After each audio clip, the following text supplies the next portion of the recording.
I dropped my friend after a fallout about his album. Now, he mocks my struggles online. I took him thriving, but it hurts to see. I am a male, 15 years old, and I had a friend who was also 15. I'll refer to him as Matt, and I have known him since approximately the 7th grade. Matt and I bonded over our shared passion for Star Wars after a teacher suggested I sit with him because he was a new student without friends. For a significant period, our friendship flourished. We were as close as brothers and supported each other through suicide attempts and various mental health struggles. We exchanged gifts, with Matt taking me to conventions and plays and giving me records, while I did my best to reciprocate with a few records and an extra Mac computer. At one point, he introduced me to rap music, which became a fervent interest. It was so important to me that I abandoned my dream of becoming a film director to pursue rapping instead. He was instrumental in this transition, and eventually, we released an EP with 2 other rappers from school. The EP was not very good, but the main objective was to have fun. As time passed, we continued to plan new projects and music, and during this period, I began to focus on music production. My confidence grew, and at a certain point, I proposed creating and producing an entire album for Matt, to which he agreed. I set to work and created several sample beats. This is where the trouble began. I sent him one of the beats that I had created, and he commented that it was good, but he envisioned it as a trap-style song, not 90s boom bap.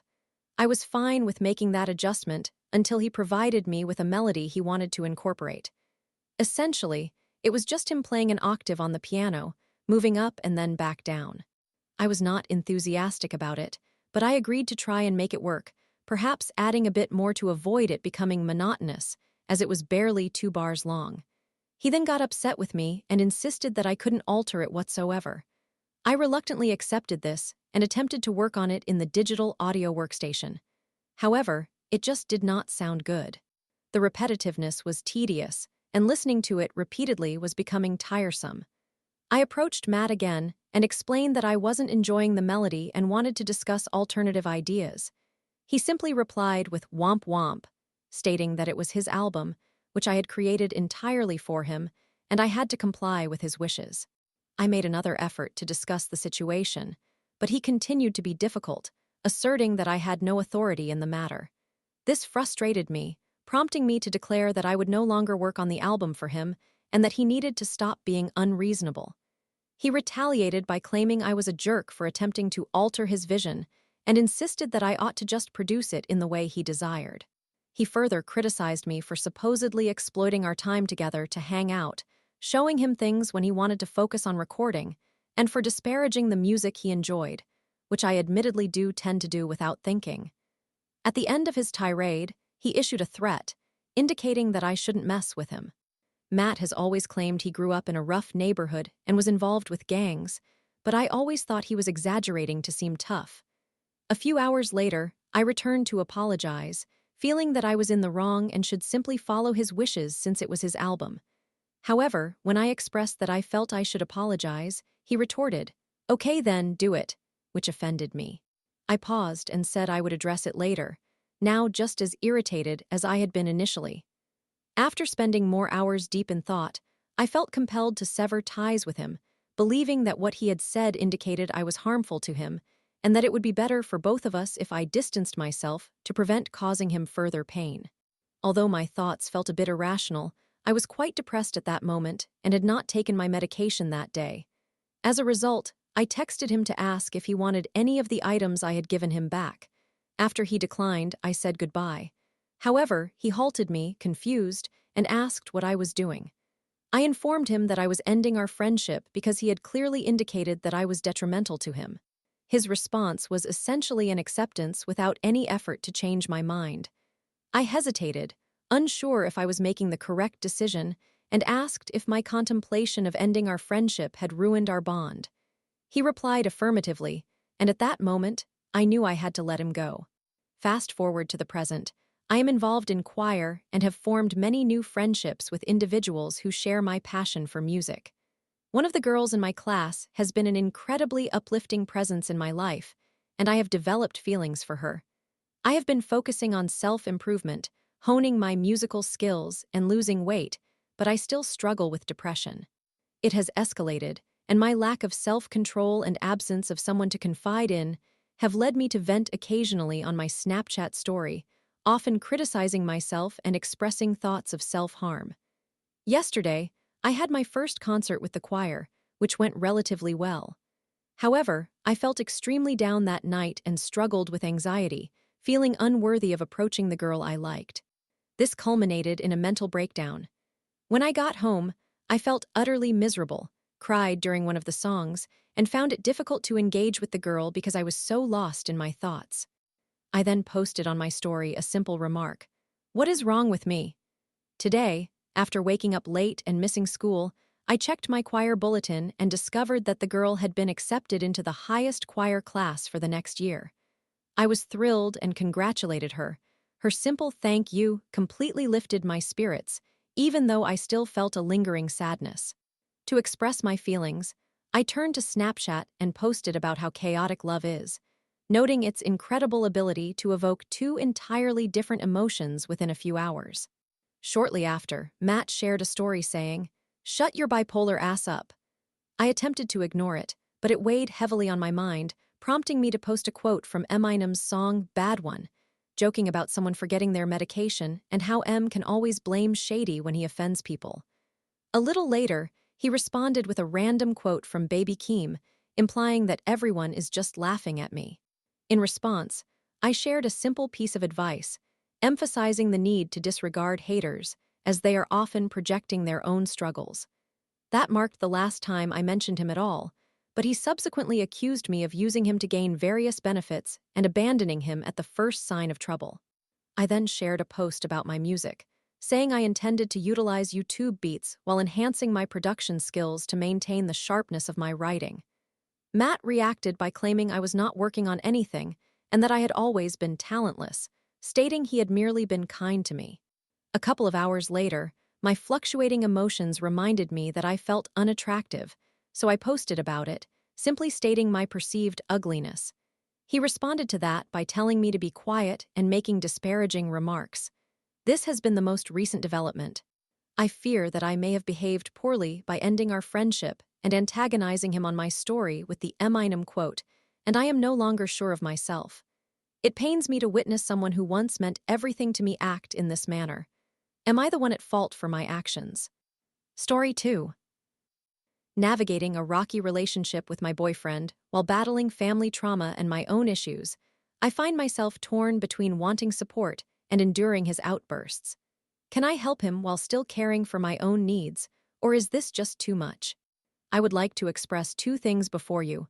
Hopefully, please, I am at such a loss, spend your time reading this. First, I am seeking advice on how to move forward in our relationship, not to end it. Second, this may be lengthy, but I feel it is unfair to discuss this without providing a complete picture. I, a 21-year-old female, met my 24-year-old male boyfriend just over 6 months ago, and we have been inseparable since that time. I knew from the moment I met him through a mutual friend that he was someone I needed to get to know. When I initially met him, I made it like I do with anyone who enters my life extremely clear where I was in my life and what that looked like. When I was 18, I moved 800 miles away from my hometown and started anew. I grew up in a toxic and abusive household, and at 18, I thought it was a good idea to move in with my then 24-year-old divorced father, which only led to more trauma. Eventually, I escaped and entered a truly healthy, loving, and healing relationship. I had a wonderful job, started college, and so on. When that relationship ended, I returned home. I lost my job and apartment, experienced serious health issues that required multiple hospital visits, and panicked. I felt like such a failure. I thought that 2.5 years was enough time for both my family and me to reunite and establish clear boundaries in hopes of cultivating a healthy relationship. I was extremely mistaken, and almost immediately after I moved back home, everything deteriorated. I am not claiming that I did not contribute to this decline because I definitely did. I felt I was in a position where I needed support but was met with constant belittlement, which led me to start drinking heavily. My family, both of my parents, are casual alcoholics. My sister despises the world due to our shared experiences, and she is simply intolerable, blamed my drinking for everything that was going wrong in everyone's lives, which honestly shattered me. My mother and sister physically assaulted me to the extent that I suffered subconjunctival hemorrhages and a severe concussion. I ended up spending the night in jail. Following that incident, I fell into a profound spiral of self-pity and hatred, and I am deeply disappointed I allowed myself to reach that point. My life story is riddled with nearly constant trauma and issues, not claiming I did not deserve or contribute to some of them, and I do not know how to prevent it from causing further problems. Fast forward to my current relationship with my boyfriend. After he met my family and listened to my own experiences, as well as observing his own negative encounters with them, he urged me, I tried on my own. It is just much harder than anyone warns you, to finally cut off contact with my family. I have been successful in doing so for almost 2 months now. After experiencing several major blowout fights, stemming from my support of his recovering brother, he physically lashed out at me and punched multiple holes in the wall. I despise saying that it triggered me, but it undeniably affected me deeply. I took time and space, and after many lengthy discussions, he agreed to begin counseling. I also stopped drinking. I recognized that his actions were unacceptable, but I acknowledged that there were also numerous ways I could have managed myself and the situation more effectively. He attended counseling for 2 months, but missed an appointment 4 weeks ago. I have reminded him daily to call and reschedule. However, I am met with excuses or, once it is too late, that he simply forgot. I have spent recent weeks essentially pleading with him to uphold his end of the agreement, which also included addressing why he makes certain comments, such as constantly joking about having a small penis or comparing my looks to his. When I say that this situation gives me extreme anxiety, it is because I feel that if he does not attend those appointments, he is not holding himself accountable for hurting me, nor is he helping me create a healthy relationship and foundation for us. I cannot count the number of nights I have laid beside him crying because I feel he is all that I have, yet I also feel as though I do not truly have him, and I worry I will never be able to make him see how beautiful he is. I do not feel loved, I do not feel cared for, and I do not feel like I am a part of his life. We spend every day together, yet all he does is sit on his phone. I remind him constantly of what makes me feel loved, and that I cannot be in a relationship where that is not a priority. I understand being exhausted from work. I understand needing space. I understand that it is difficult for him because men are not raised to express their emotions or communicate what is bothering them. However, I was not shown how to do so either, and I am attempting to create a space where we both feel that we can express ourselves and receive a positive and healthy response. I do not need answers from him. I simply do not always feel able to be alone with all of my feelings. Am I being too demanding? Am I the problem? I know I am undergoing a lot, but I have cautioned him repeatedly and even declined his initial request to be his girlfriend because of this, as it often becomes overwhelming. His love languages are acts of service and physical touch. I understand that because of my past, I often need physical space, and I do not deny that this may be difficult for him. However, I wake up at 4:30 every morning to prepare his breakfast and lunch before work to compensate for that.